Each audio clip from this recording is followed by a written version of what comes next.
Hello people, hello hello hello, I hope you doing wonderful wonderful wonderful. मैं आशा करता हूं कि आप सब अच्छे एकदम एकदम एकदम खूब खूब खूब खूब मजे में हैं और बहुत बेहतरीन तरीके से पढ़ाई कर रहे हैं। In the last lecture what we have done is हमने टेक ओवर कोड का जो हमारा चैप्टर था वो समाप्त किया था और आज के लेक्चर में हम क्या करने वाले थे, हम उसका रखने वाले थे quick revision.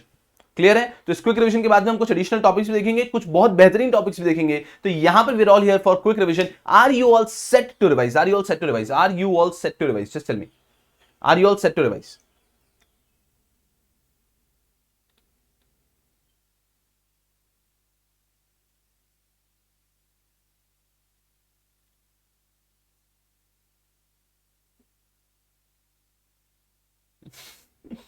Thank you Muskan. चलिए, are you all set to revise? Yes people. So without wasting any time we are going to do the quick revision of take over code. आप बच्चों ने क्या करना है, आपने मुझसे कुछ सेकंड पहले आगे बढ़ना है। आपने मुझसे कुछ सेकंड पहले आगे बढ़ना है। तो मैं कोई टॉपिक बोलूंगा उसके पहले आपको वो चीज बोल देनी है। Quickly revise the entire chapter. ये हमारा क्विक रिवीजन है। पूरा चैप्टर पढ़ने के बाद में हम लोग एक छोटे से क्लिप के अंदर पूरा चैप्टर रिवाइज कर देते हैं। So here we are, chapter 6 SEBI substantial acquisition of shares and take over regulation 2011। हमने स्टार्ट किया सबसे पहले विद डेफिनेशन। अक्वायरर क्या है? Very simple. Acquirer means any person who directly और indirectly acquires or agrees to acquire whether by himself or through person acting in concert the shares in target company।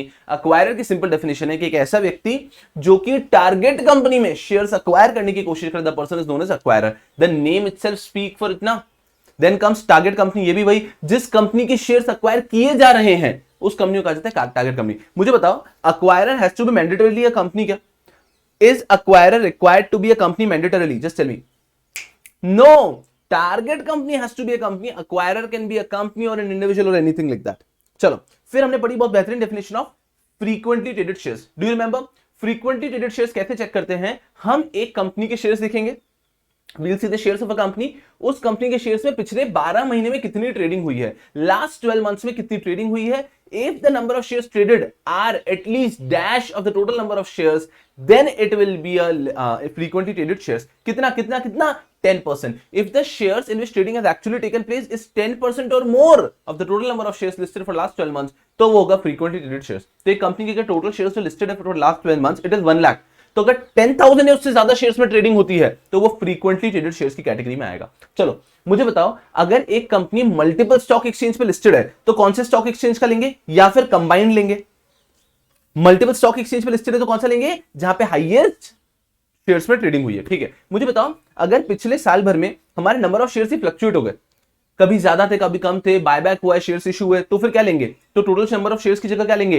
Weighted average number of shares. Brilliant brilliant brilliant. चलो फिर हम आगे बढ़े, फिर हम लोग आ गए हमारे मेन टॉपिक के ऊपर, that is substantial acquisition of shares and takeover regulation के ओपन ऑफर। दो प्रकार के ओपन ऑफर है, mandatory open offer and voluntary open offer. Voluntary open offer का टॉपिक हमने ड्यू करा था जो हम बाद में पढ़ेंगे। अगर आप इस क्विक रिवीजन को बाद में देख रहे हो तब अभी वॉलंटरी ओपन ऑफर को भी रिवाइज कर लीजिए।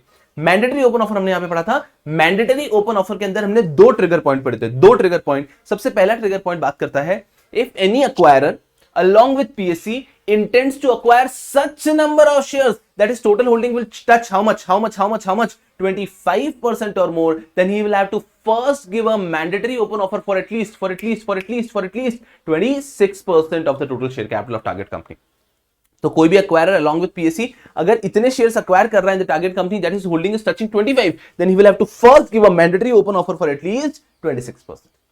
दूसरा ट्रिगर पॉइंट पढ़ा था हमने सेठ जी के बारे में। When an acquirer along with PSC is already holding 25% or more shares, when an acquirer along with PSC is already holding 25% or more shares and he intends to acquire how much more than, then he intends to acquire more than 5% shares in one financial year, he will have to again give a mandatory open offer for at least 26% shares।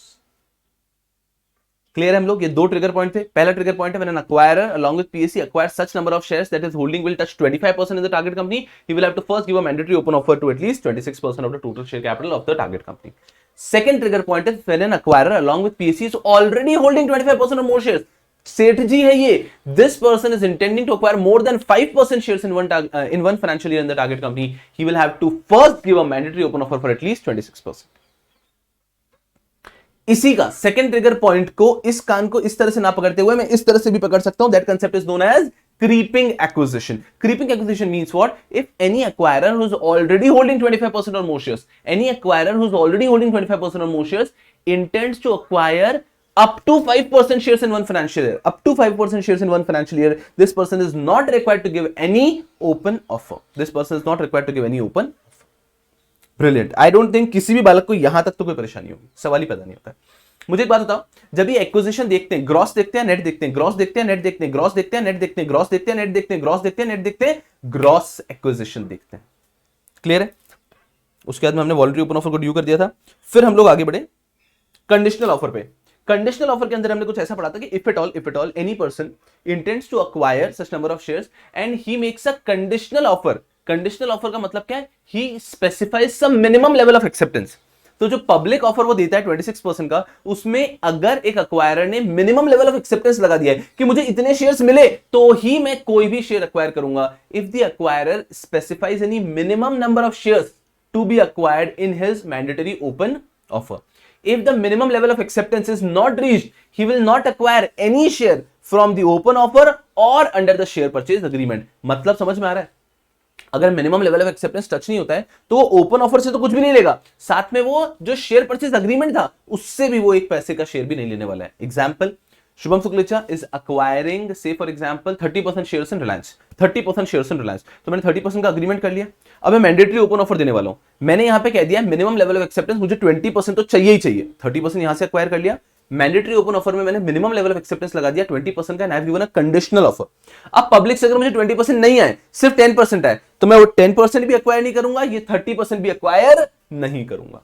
So conditional offer simply means if at all the acquirer specifies any minimum level of acceptance in his mandatory open offer to public, that is known as conditional offer. If the minimum level of acceptance is not reached, the acquirer will not acquire any shares from the public or from the share purchase agreement. Clear है क्या? Clear है क्या? Clear है क्या? Clear है क्या? Yes, yes, yes, beautiful, beautiful. ये पूरा हमने यहाँ पे ड्रॉ करके पढ़ा था। उसके बाद में हमने टॉपिक पढ़ा था of offer price. Offer price के अंदर क्या पढ़ा था हमने कि जब भी एक अक्वायरर मैंडेटरी ओपन ऑफर दे रहा है 26% का, जब भी एक अक्वायरर मैंडेटरी ओपन ऑफर दे रहा है 26% का, तो उसके अंदर किस प्राइस पे देगा? यार ऑफर देना इज नॉट इनफ।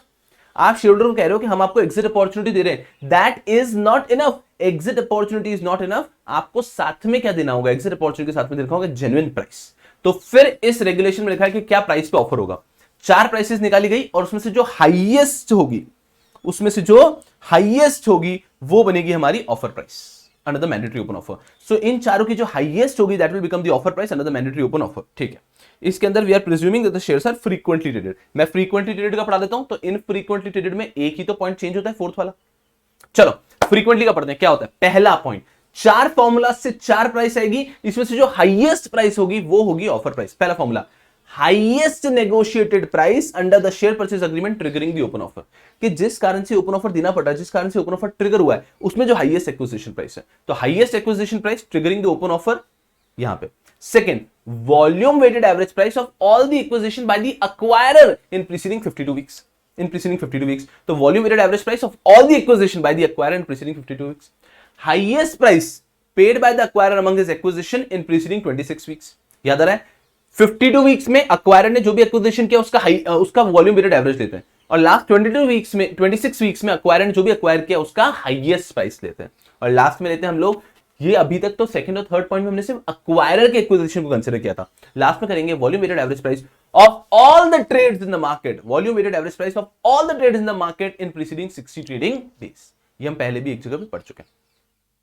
अब यही शेयर्स अगर फ्रीक्वेंटली ट्रेडेड नहीं होते, अगर फ्रीक्वेंटली होते तो ये 4 पॉइंट, इनफ्रीक्वेंटली ट्रेडेड शेयर्स के लिए, नॉट फ्रीक्वेंटली ट्रेडेड शेयर्स के लिए ये फोर्थ पॉइंट रिप्लेस होकर आ जाएगा। कौन सा point? if the shares are not frequently traded, then instead of point D above, the acquirer along with manager will be calculating a price of shares using valuation principle। कि valuation principle को use करते हुए आप एक price of share निकालेंगे। Easy easy PG, कोई बड़ी बात नहीं है, बहुत आसान से। यस, मुझसे आप अगर थोड़े से आगे चल रहे ना तब आपको आएगा मजा। फिर हमने पढ़ा था public announcement, detail public announcement. Public announcement देना होता है ऑन द सेम डे। भाई साहब, जिस दिन आपके ऊपर ये टेक ओवर रेगुलेशन आई, ट्रिगर हुआ, उसी दिन आपको पब्लिक अनाउंसमेंट देना है स्टॉक एक्सचेंज को। नेक्स्ट डे आपको देना है सेबी और टारगेट कंपनी को। तो public announcement has to be given to stock exchange on the same day and next day आपको देना है सेबी और टारगेट कंपनी को उसके 5 दिन के अंदर। अंडरस्टैंड वेरी केयरफुली, उसके within 5 working days, within 5 working days from the date of public announcement you have to give a detail public announcement. Public announcement के 5 दिन के अंदर आपको डिटेल पब्लिक अनाउंसमेंट देना है। पब्लिक को देना है मतलब उन चारों न्यूज़पेपर में देना है, हमारे इंग्लिश, हिंदी, रीजनल और लास्ट आता है रीजनल जहां पे आपका स्टॉक एक्सचेंज जहां पे हाईएस्ट ट्रेडिंग है वहां पे, और साथ में आपको स्टॉक एक्सचेंज सेबी और टारगेट कंपनी को भी देना है डिटेल पब्लिक अनाउंसमेंट। तो public announcement on the same day to stock exchange, next day to SEBI and target company and detail public announcement within 5 days from the date of public announcement publish भी करना है और साथ में इन तीनों entities को भी देना है। Easy easy easy easy easy. Then we talking about escrow. Escrow के अंदर हमें 2 सवाल के जवाब देने होते हैं। एस्क्रो अकाउंट के अंदर 2 सवाल के जवाब देने होते हैं। पहली चीज, कितना पैसा जमा कराना है एस्क्रो में। तो जो भी इश्यूअर है वो ये ओपन ऑफर देता है उसके पहले उसको एस्क्रो में पैसा जमा कराना है कितना, on the first 500 crore he has to deposit 25%, on the first 500 crores to deposit 25% and on balance he is to merely deposit 10%। तो फॉर एग्जांपल अगर टोटल इशू का कंसिडरेशन बन रहा है, जो ओपन ऑफर देना पड़ रहा है उसका 600 करोड़ बन रहा है, तो फर्स्ट 500 पे तो 25% देना है, that ends up becoming what 125 crore, 125 crore, और साथ में बैलेंस 100 करोड़ का सिर्फ 10% देना है तो 135 करोड़ आ जाता है। सो अगर टोटल कंसिडरेशन 600 करोड़ है तो उसके लिए एस्क्रो में जमा करना पड़ता है 135 करोड़। अकेले बैठ के इसको कैलकुलेट कर लेना, क्लियर हो जाएगा। क्या कह रहा हूं, on the first 500 crore you have to pay 25%, on the balance you have to just pay 10%।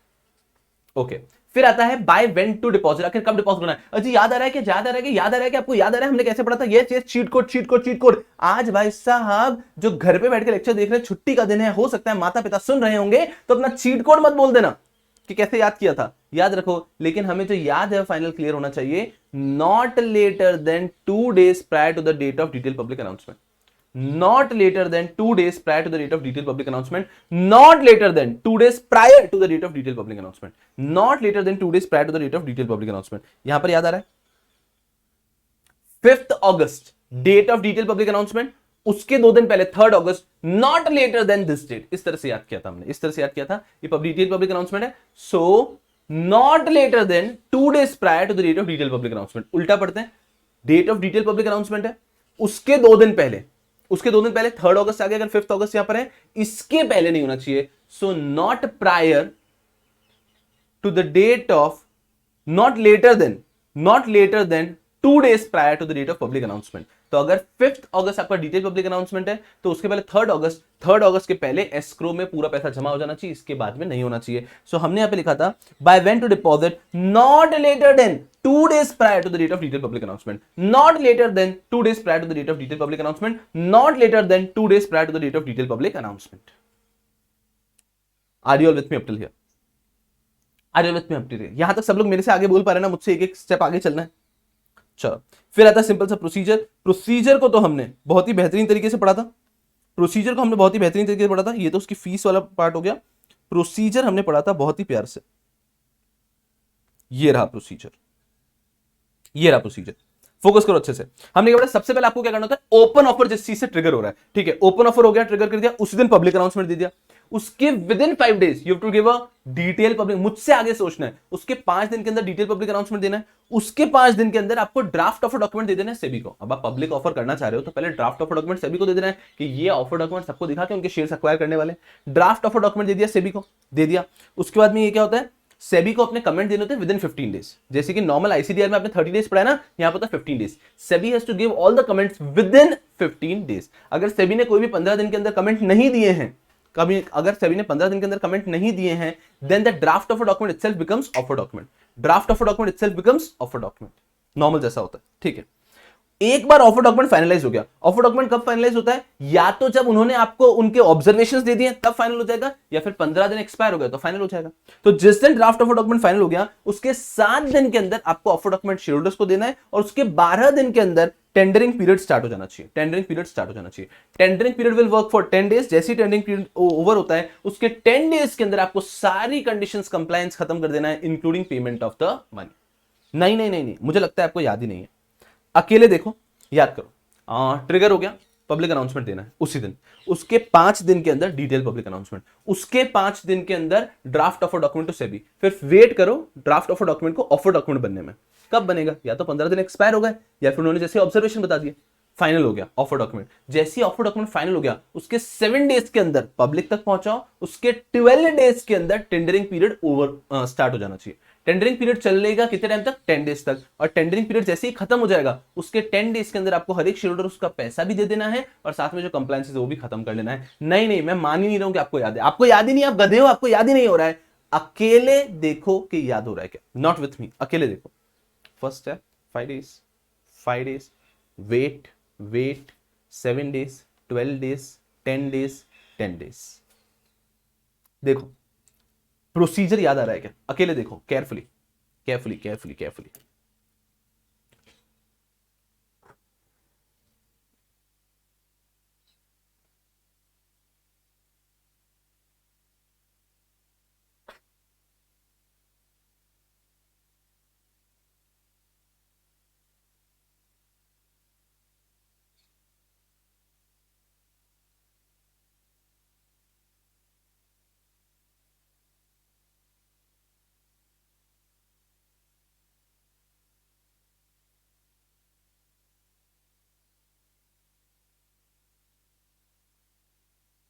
Yes yes yes yes yes yes yes yes, perfect perfect perfect, very good very good very good very good very good people, very good. चलो इसके बाद में अगर जिंदगी में आगे बढ़ते हैं हम लोग, तो फिर आ जाता है हमारे डिस्क्लोजर रिक्वायरमेंट्स। डिस्क्लोजर रिक्वायरमेंट तो हमने अभी एकदम गर्मा गर्म पढ़े, तो आप सबको याद होगा। फोकस करना मेरे साथ में, मुझे बताओ कि मेरे को आप सीधा आंसर बताओ, मेरा नाम है Akash Gupta. Akash Gupta, I have 0% shares in Reliance, I have acquired 4% shares in Reliance. Disclosure देना है क्या? यस और नो में जवाब दो, यस और नो में। No no no no no no. I have acquired 1 more % shares in Reliance. Disclosure देना है क्या? Yes yes yes yes yes, 5% हो गए। Now I have acquired 3% shares in Reliance. Disclosure देना है क्या? Yes yes yes yes yes yes yes yes. Now I have, अब मैं कितने पे हूं? 8% पे हूं। I have sold 4% shares in Reliance. Disclosure देना है क्या? Yes yes yes yes, beautiful beautiful beautiful beautiful. चलो मैं डिस्कस करता हूं टॉपिक है डिस्क्लोजर का। पॉइंट हमें पढ़ाता है कि whenever any acquirer acquire such number of shares that his holding touches 5%, सिर्फ 5%। अगर एक एक्वायर ने उतने शेयर्स एक्वायर कर लिए कि उसके पास कंपनी के 5% शेयर्स हो चुके हैं, he has to give a disclosure to the company। कितने समय पहले? he has to give a disclosure to the company 2 days within the acquisition to stock exchange target company। 2 days within the acquisition to stock exchange target company। ठीक है, चलो 5% हुआ, disclosure देना। एक बार आप छोटे सेट बन चुके हो, व्हाट डू मीन बाय छोटा सेट? छोटा set simply means a person who has acquired. छोटा set simply means a person who has acquired how much? छोटा set means a person who has acquired simply 5% shares in the company, 5% shares in the company। So any acquirer who is already holding 5% shares in the company, whenever has more than 2% change in his shareholding, he has to make a disclosure। मतलब 5% share से मैंने 3% acquire किए, disclosure देना पड़ेगा। मैंने 3% cell किया, disclosure देना पड़ेगा। मैंने 5% अक्वायर किया, डिस्क्लोजर देना पड़ेगा। मैं एक बार छोटा सेट बन गया, जब भी मेरी share holding more than 2% change होती है, I have to give a disclosure. जब भी मेरी share holding more than 2% change होती है, I have to give a disclosure. Are we clear? So disclosure norms में इंपॉर्टेंट वाले दो हैं, that when any acquirer acquires such number of shares that his total holding touches 5%, he has to give a disclosure। When any acquirer who is already holding 5% or more shares has change in shareholding of more than 2%, he has to make a disclosure within 2 days to stock exchange and target company। दोनों चीजें clear है क्या? छोटा set बनने के बाद जब भी 2% से ज्यादा चेंज होगा, तब आपको डिस्क्लोजर देना है। और उसके पहले क्या है? जिस दिन आपकी शेयर होल्डिंग 5% टच हो गई, उस दिन डिस्क्लोजर देना। क्लियर है? कल का पूरा एग्जांपल क्लियर होगा, आपके साथ में बैठा होगा। जिसको हल्का भी कंफ्यूजन है, पूरा एग्जांपल से देखना, हमने बहुत डेप्थ में डिस्कस किया हुआ है। और उसके बाद में आते हैं छोटी छोटी मगर मोटी बातें। फिर आता है कंटिन्यूअल डिस्क्लोजर। ये किसके लिए? छोटे सेट नहीं, सेठ जी के लिए। Any acquirer who is already holding 25% more shares, उसको एवरी ईयर एंड पे विदिन 7 डेज बताने कि इस साल के एंड में मेरी शेयर होल्डिंग कितनी। मेरे पास 30% शेयर्स थे, ईयर एंड हुआ मुझे बताना है मेरे पास 30% शेयर्स हैं। नेक्स्ट ईयर एंड हुआ, मैंने कोई शेयर एक्वायर नहीं किया, मुझे वापस 7 दिन के अंदर बताना है मेरे पास 30% शेयर्स है। मैंने साल भर में 2% शेयर्स एक्वायर कर लिए, तो मुझे नेक्स्ट ईयर बताना है कि मैंने 2% शेयर्स एक्वायर किया। Now my share holding is 32%। तो every acquirer along with PSC who has got 25% और more shares, every year end पे he is to submit about his share holding within 7 days from the year end to stock exchange and target company. फिर आता है pledge और income range. आपने जब create किए तब भी 7 दिन में इन्फॉर्म करना है, जब आप उसको रिलीज कराते हो, इन्वोक कराते हो, तब भी 7 दिन में इन्फॉर्म करना है। किसे? Stock exchange and target company. किसे इन्फॉर्म करना हो तो हमेशा सेम है। और यहां पे समाप्त होता है आपका take over code. Are you all damn very comfortable? Don't you think next time जब भी रिवाइज करना होगा 20 मिनट्स की क्लिप से सब कुछ भयंकर तरीके से रिवाइज हो जाएगा? Don't you think so? Don't you think so? Don't you think so? Don't do, don't do, don't you, don't do. Yes yes yes yes yes. चलिए यार, बेहतरीन बेहतरीन बेहतरीन। चलिए, yes yes yes, so here we are done with our we're done with our the entire quick revision. We're done with our entire quick revision. Okay, चलो।